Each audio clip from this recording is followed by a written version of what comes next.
नमस्कार। किसी शायर ने भी क्या खूब कहा है, हालात ये हैं कि जीते जी चिथड़े भी मयसर नहीं, रस्म ये कि बाद मरने के कफन नया चाहिए। लेकिन साहब, अब तो लाशों पर चढ़े हुए नए कफन भी महफूज नहीं। अब यूं तो देश में कोविड मामलों के बाद लोगों की इंसानियत भी सामने आने लगी है। ऐसे लोग भी सामने आ रहे हैं जो इंसानी जिंदगी से ही सौदेबाजी करने में जुटे हैं। लेकिन हैरानी तो उस वक्त होती है जब ऐसे वहशियों के चेहरे भी सामने आते हों जो इंसान के मरने के बाद उसकी लाश से भी सौदेबाजी करने में पीछे नहीं।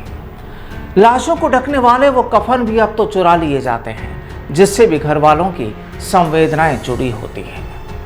और ये वो लोग तो वो हैं जो पहले लाशों से कफन चोरी करते हैं, फिर उनकी ड्राई क्लीन कराते हैं और फिर किसी नामी कपड़ा कंपनी के चमकते दमकते स्टिकर उस पर लगाकर उन कफन को बाजार में बेच देते हैं।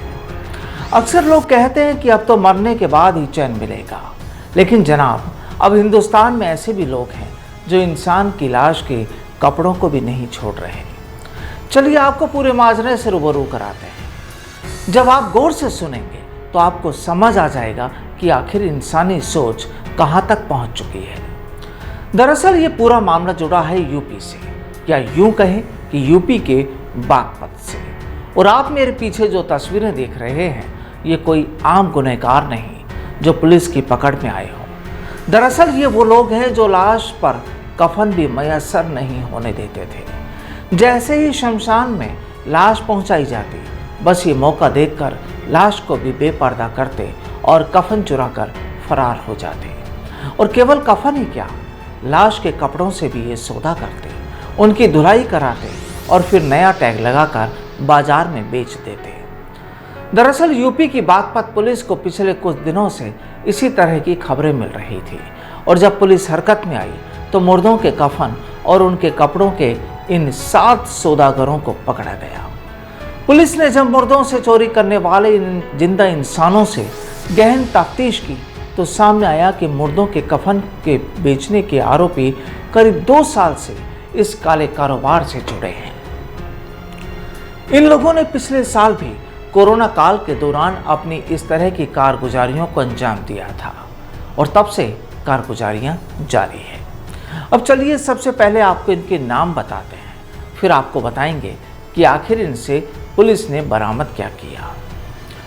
पुलिस गिरफ्त में आने वाले इन मुर्दों के गुनहगारों में सभी आरोपी बड़ौद के ही रहने वाले हैं, जिसमें प्रवीण कुमार जैन, आशीष जैन और उदित जैन, श्रवण कुमार शर्मा, ऋषभ जैन, राजू, बबलू और शाहरुख खान शामिल हैं। अब आपको बताते हैं इनसे बरामद क्या हुआ। दरअसल इन गुनहगारों से पुलिस ने 520 सफ़ेद और पीली चादर, 127 कुर्ते, 140 सफ़ेद कमीज, 34 सफ़ेद धोतियाँ, 12 रंगीन गर्म शाल, 52 धोती महिला रंग बिरंगी, रिबन के 3 पैकेट, ribbon Gwalior 158 piece, tape cutter 1 और ग्वालियर कंपनी के लगभग 112 स्टिकर पुलिस ने इनसे बरामद किए हैं।